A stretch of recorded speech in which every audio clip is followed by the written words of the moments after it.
What a way to start Friday! I was excited by the caresses that were given to me. I lay down on my back and propped my head up with a pillow. On Thursday evening, we spent 2 hours making love. After a few pleasant minutes, Jeanette, my wife of 3 years, began to take more decisive action, and we had sex.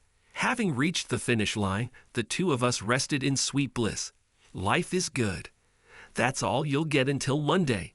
Are you afraid that others will become jealous when they hear your joyful cries? Something like that. Well, in that case, see you until Monday too. This made me giggle and roll my eyes. This is how our Friday began. We both took the day off. Jeanette also took Monday off.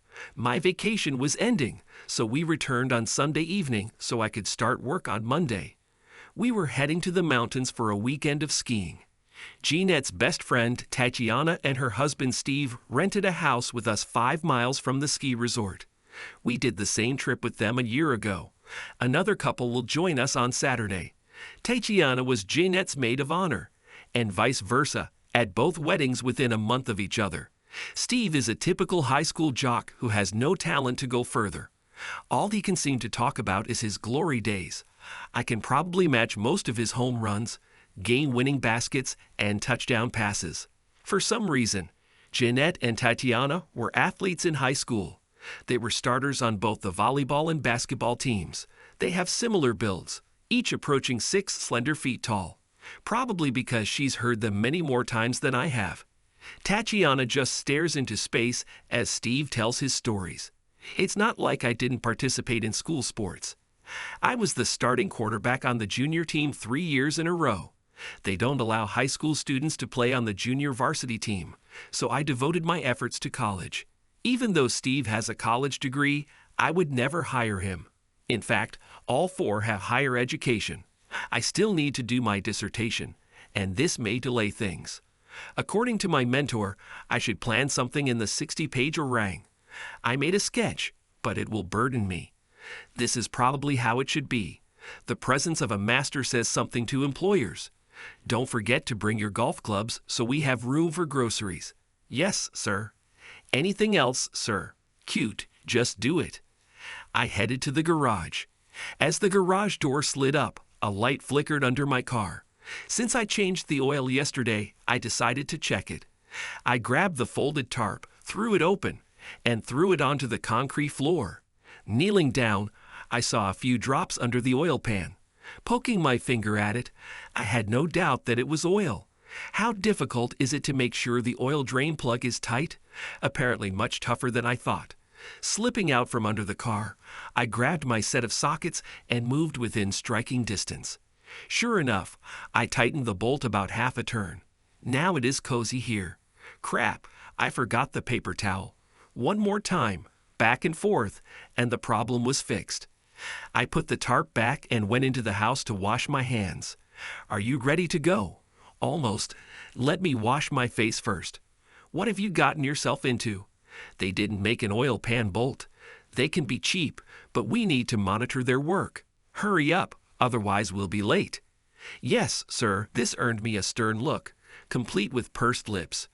We met Tatiana and Steve at the grocery store near the cottage, if you can call 10 miles close. You would have thought that we would stay for a month. 2 full shopping carts, that's something. Opening the trunk, I saw my golf clubs. Damn, Dale, I asked you to take them out. The back seat was littered with sleeping bags and suitcases. They were joined by a jumble of foods. Only a few bags fit in the trunk. Jeanette was silent on the last stretch of the way to the hut.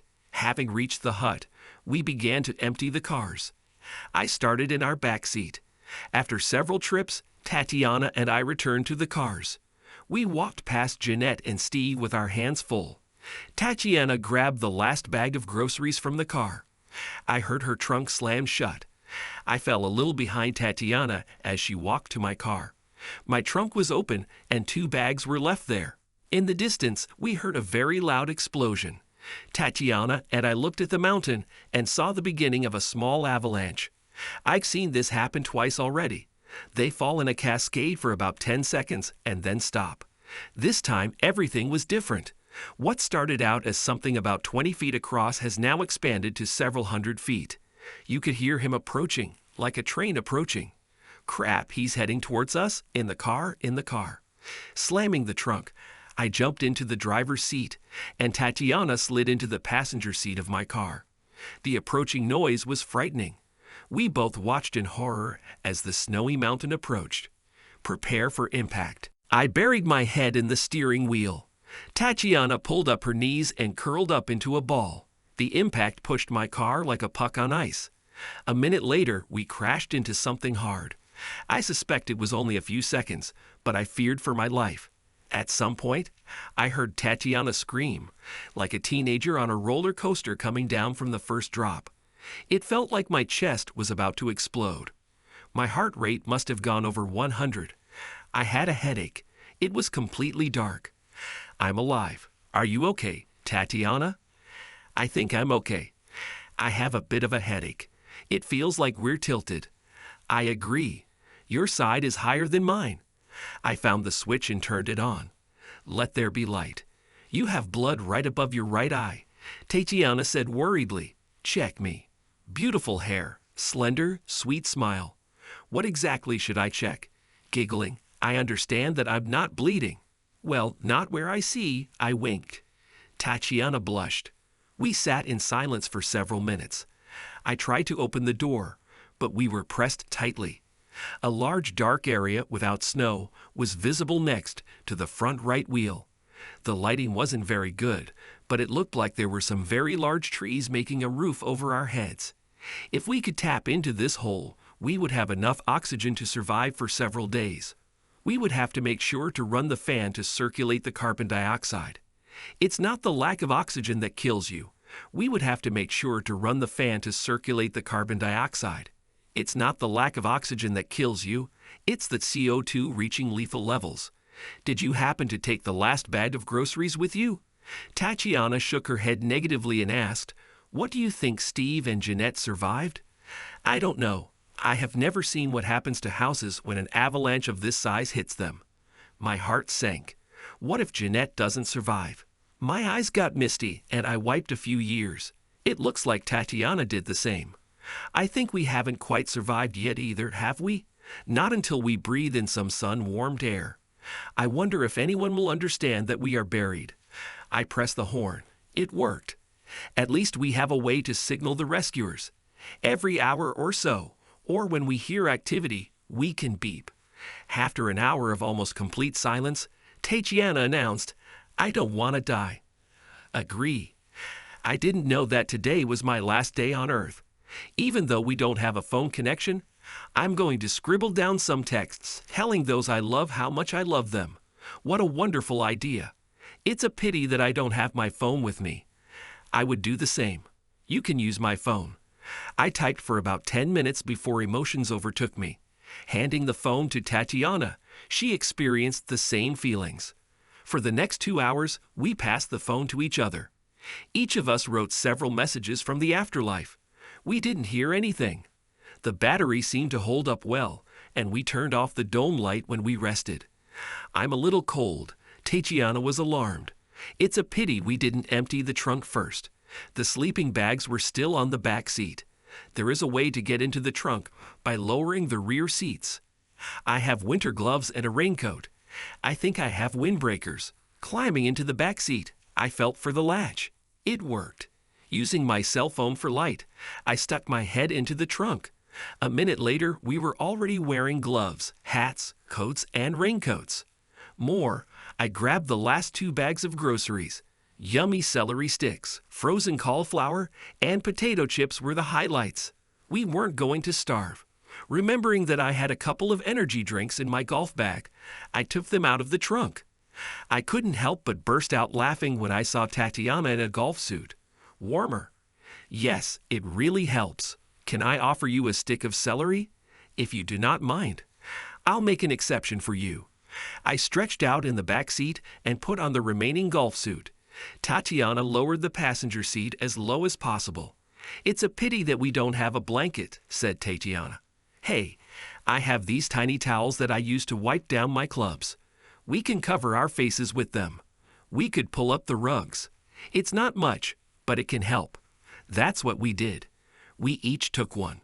We threw them over ourselves, then covered our faces with small towels. It really helped. We closed our eyes and rested.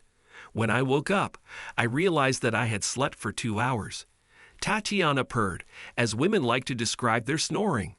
Instead of waking her up, I lay there contemplating my life and my current predicament. I don't want to die. Will they find us before the spring thaw? Are we really going to die an hour before they find us? My mom will be desperate. I hope Jeanette survived. Startled, Tatiana woke up and screamed. It's okay, Tatana, I'm here. It was a terrible dream, Dale.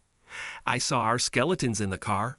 I don't want to die. Without asking Tatiana, I climbed into the back seat. Her warmth was pleasant. I'm not going to deny it. What time is it now? Just after 7 in the evening. The sun is already set for almost 2 hours. That's why it's getting colder. We will die of hunger, let's freeze, or will we run out of oxygen? I think we're okay with everything except freezing. I could use some water. Turning the ignition key, I discovered that the driver's side window was jammed. Both passenger windows rolled down several inches. I checked to see if they would rise back up and then lowered them again. We took the opportunity to suck on some snow to get some water. With a little effort, we managed to punch a hole into the darkness. We had a supply of oxygen. After running the fan for 10 minutes, I rolled up the windows again. With our horn constantly blaring, I could only hope that somewhere in the distance, someone was thinking. What was that noise? Tatiana spoke about what I was thinking about. I need to pee, me too, offers. It looks like the car tilted towards the left front wheel. I'm about to drive. Don't look at me, you pervert. Wait, let me take out the camera and take a video. You will die from beatings if you do this. The sounds and smells of urine filled the car. Having finished, Tatiana returned to the passenger seat.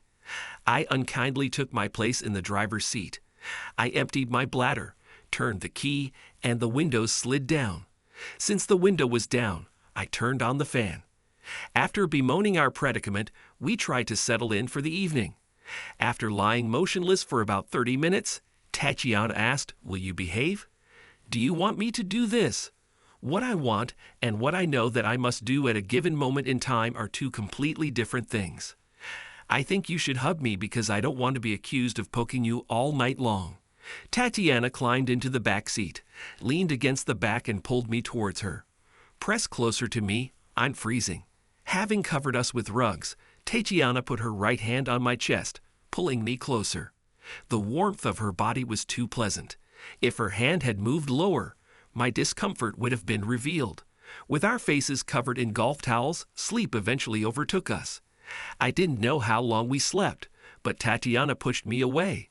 Rolling back aside, I watched as Tatiana took her place in the driver's seat. The sounds and smells of urine filled the car again. Looking at the clock, I learned that it was almost 5 a.m. Tatiana reestablished our hugging position. None of us wanted to sleep. What will you do if Jeanette dies? I do not get the question. Are you going to leave or stay here? What about you? What if Steve is dead?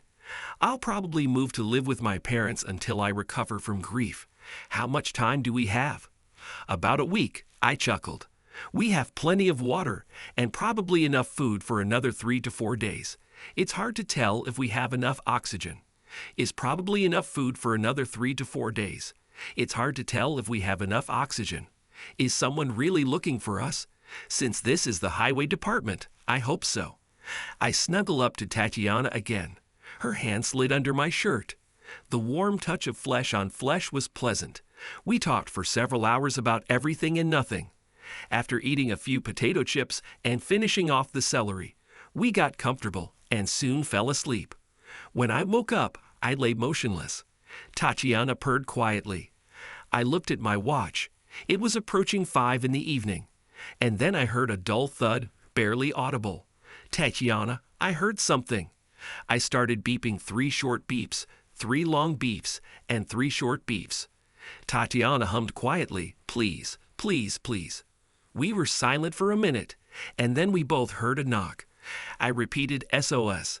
Then Eureka, their probe pole landed right on the car. I pressed the horn and didn't let go until the pole hit the car again.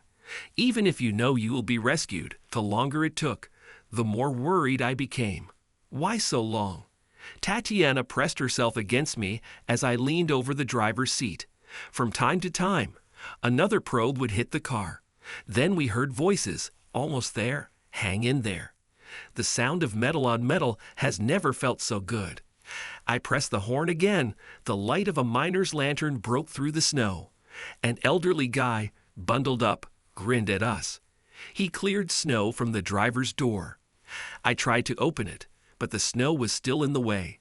A couple more minutes of shoveling, and I felt the door begin to open it, but the snow was still in the way. A couple more minutes of shoveling, and I felt the door begin to open. The sound of his shovel on the door was followed by my door, swung open about 6 inches. Thank you, thank you, thank you. Nothing special, the man answered. Helping me and then Tatiana get to the surface, we were met by darkness. There were probably 20 people there with their miners' hats glowing. They covered us with blankets, gave us a bottle of water, and tied us to the sled. Is the house still standing? What house? My heart sank. We stayed at 24,269 Pine Way. There are 2 people there. He repeated my information into the microphone. After some conversation, he approached us again. We didn't find the house.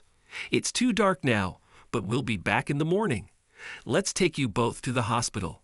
You were under 15 feet of snow.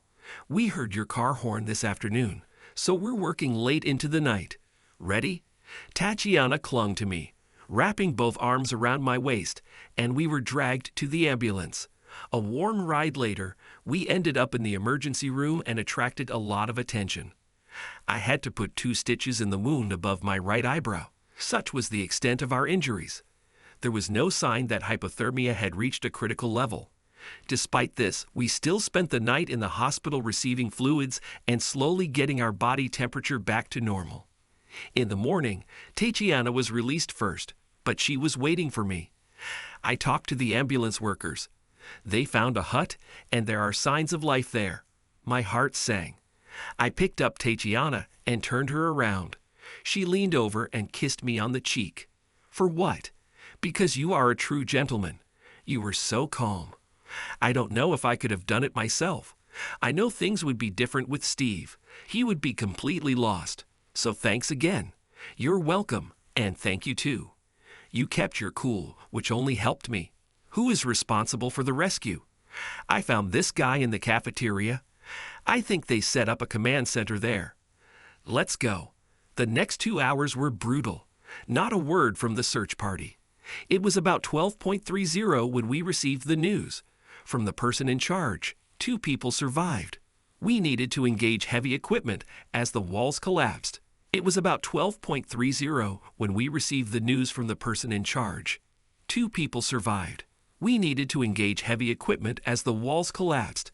They must have been lucky to be in a place that wasn't completely destroyed. Any guesses as to when you'll be up to them?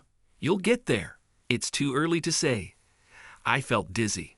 Both are alive. Please don't cause any more harm with your bulldozers. Then followed by more than one wait.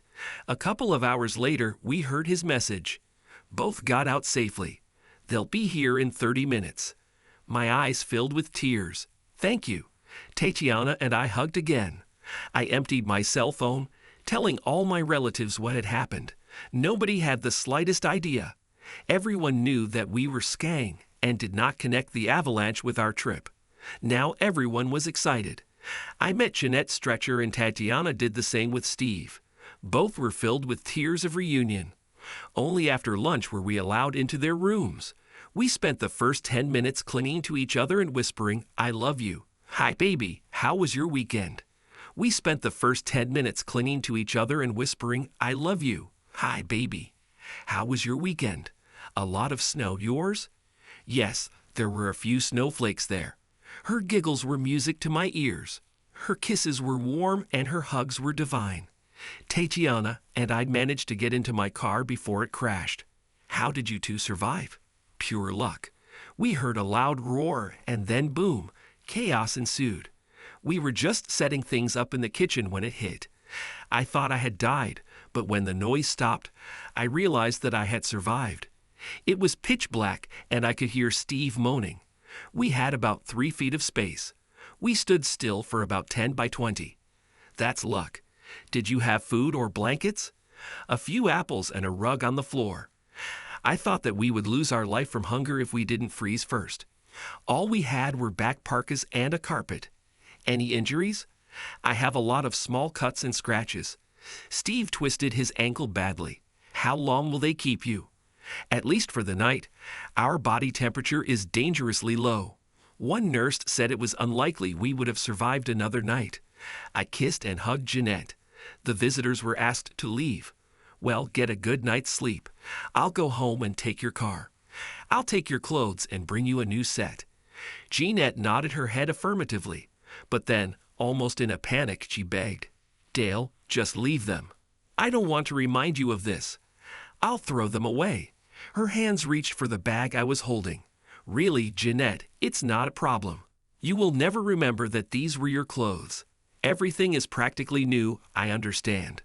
Dale, just give them to me, please. Get some sleep. See you in the morning.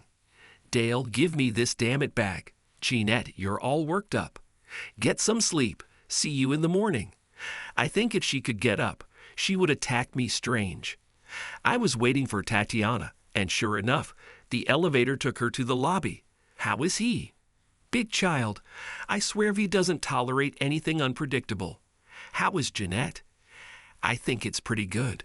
She got mad when I told her I was taking her clothes home. She just wanted to throw it away to erase the memory of this ordeal.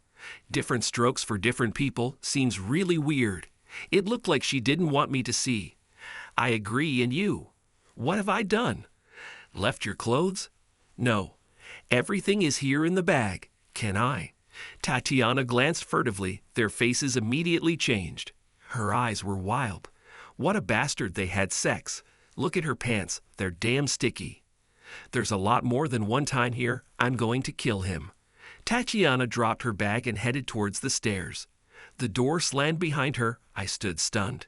How could she? She didn't act like she was being raped. I sat down heavily on the chair. My heart was breaking and my eyes were blurry. Rage began to take over me.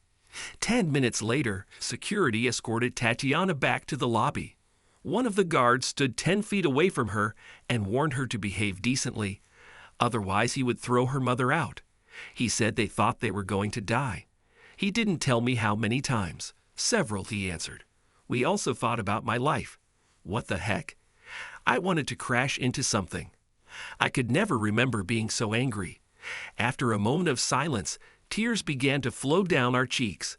The phone rang. Uber will arrive in 2 minutes. You can come with me. I'll take you home. Okay, she said quietly through her tears. It was an awkward hour. It hurt both of us. When I arrived at her house, Tatiana leaned over and kissed me on the cheek. Hang in there, Dale. You too. Tatiana, thanks for a fun weekend. A smile broke through the tears. You are the one I will always remember. My trip home was sad. My emotions filled the entire board. Kill her, hug her, leave her, forgive her, and finally ask, why? Sleep did not come easily. In the morning, I completed all the necessary procedures. After grabbing some food, I went into my office. Having explained my weekend, I got today and tomorrow off. I am back. I rummaged through Jeanette's clothes and pulled out some sweatpants and matching underwear. Then I was overcome with rage. Damn bitch. I went looking again. Last Halloween she wore a stripper costume. I found it and a lace thong. This is what you need. Since her drawers were open, I decided to move her things into the office bedroom. She can figure out how to move things around to make a sleeper sofa. Back in our bedroom, I collected the obvious feminine toiletries, filled the trash can with them, and then placed the trash can with her clothes. It took me a while to work up the courage to enter Jeanette's room. Her parents and sister fawned over her. Jeanette's eyes were red and swollen.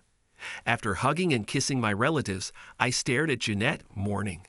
The desire to strangle her to death gave way to a tender embrace. Is this all I get? I simply nodded. Yes, she knew that I knew. His lower lip trembled. Will you be released today? I think yes. I responded well to the IVs and blankets. No matter how disgusting their food tastes, I can't get enough of it. Jeanette felt awkward. She couldn't look me in the eyes. I'll go have some coffee. Can I bring someone else anything? I'll go with you, son, said Jeanette's father, Fred.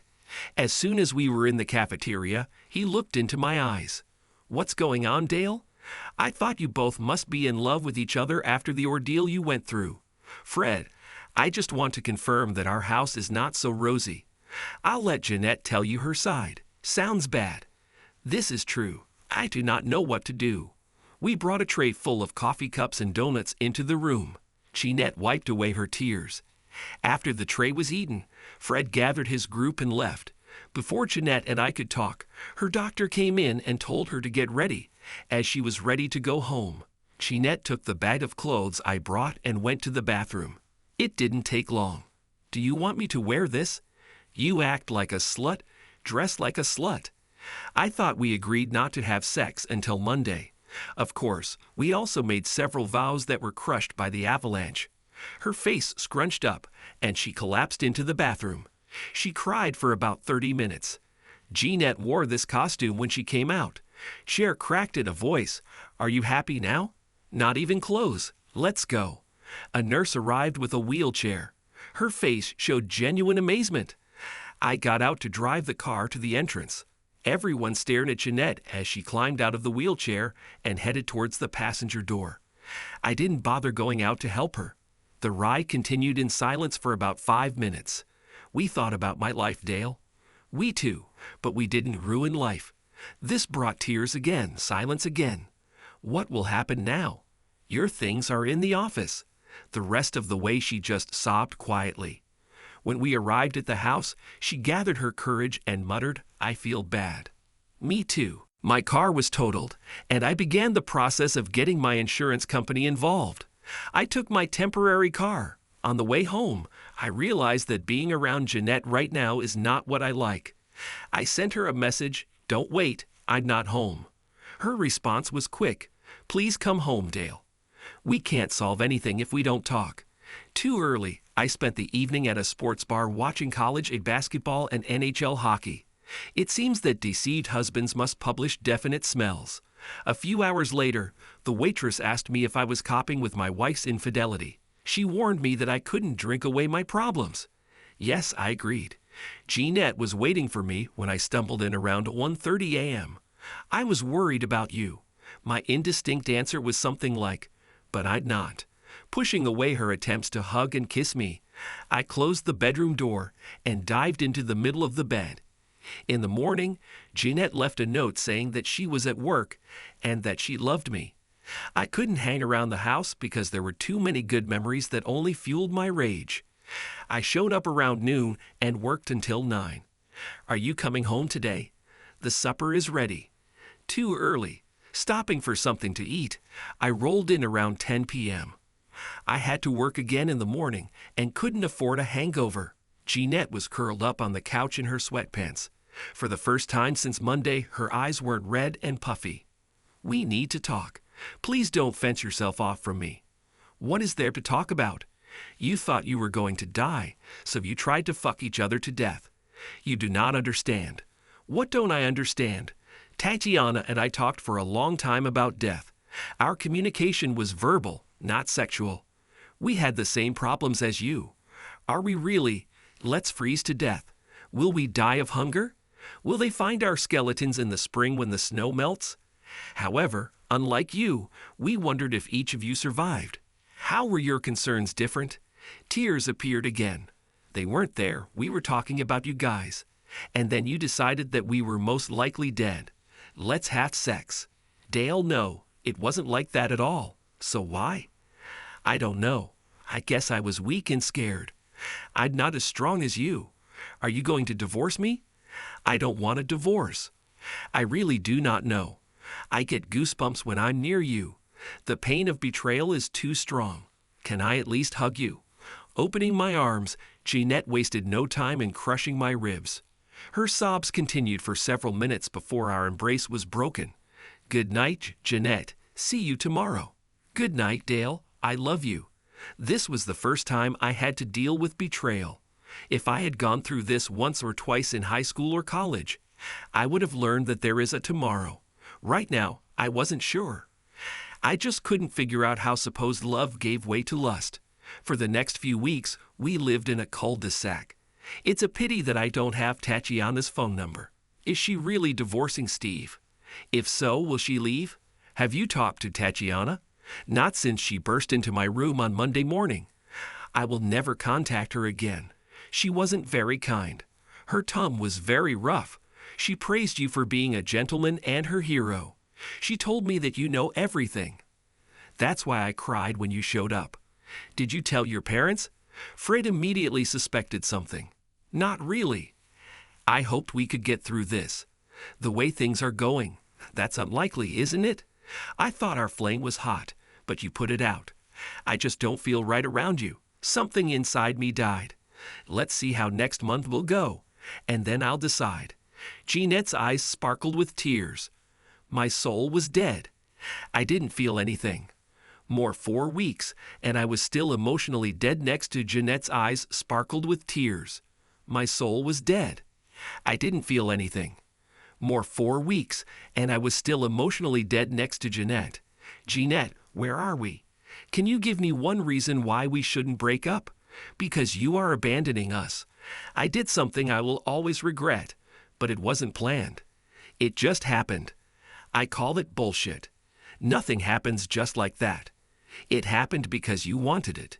Jeanette was very irritated. Not true, damn it. As far as I know, you and Tatiana were together as calmly as possible. So what game do you want to play? Fine, how long have you been lovers?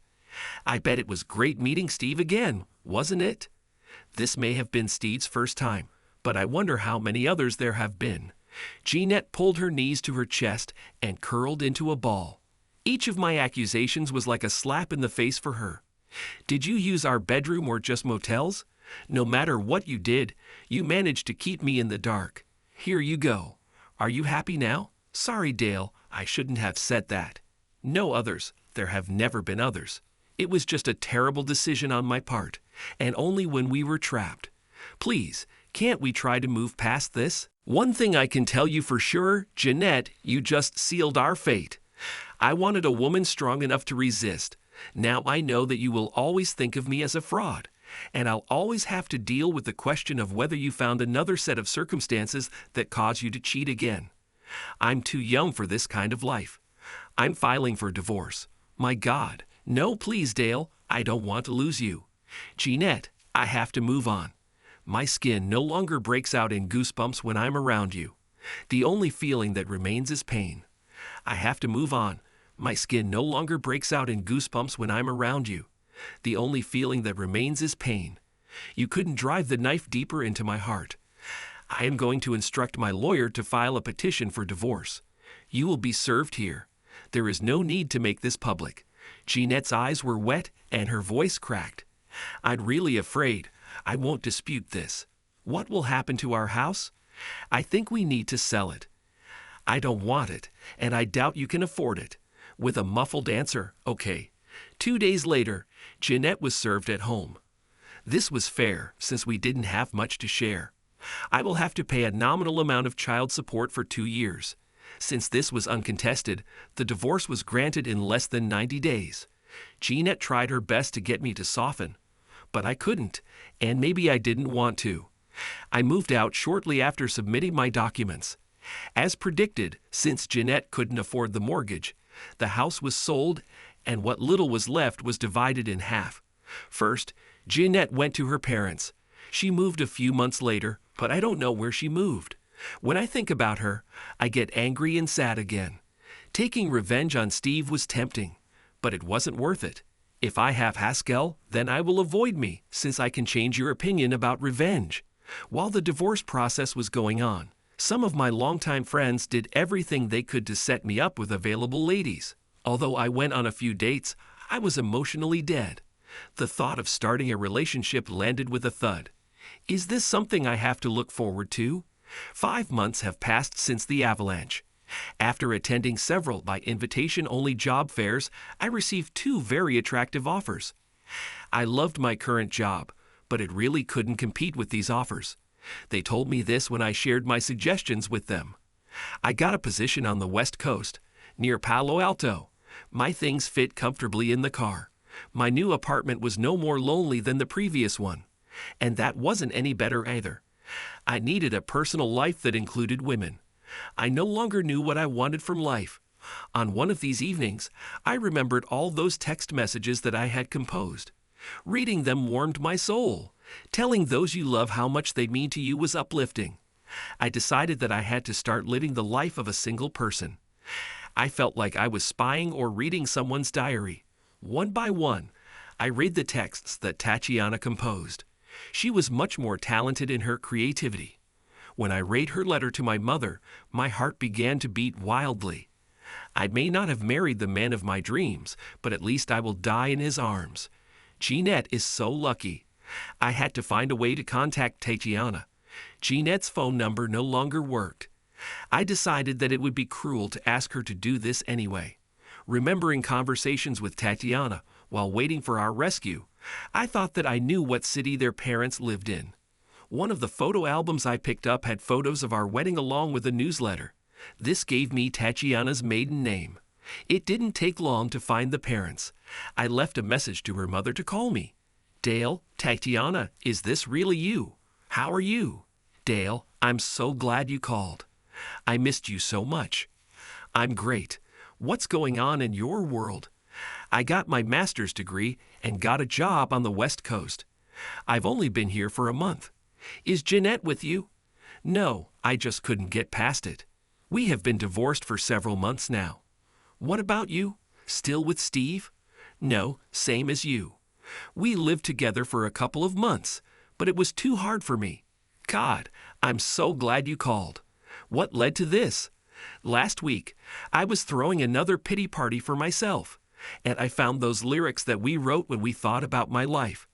After reading them, I felt better. Wow, I completely forgot about them. I bet you've read mine too. The man of your dreams, right?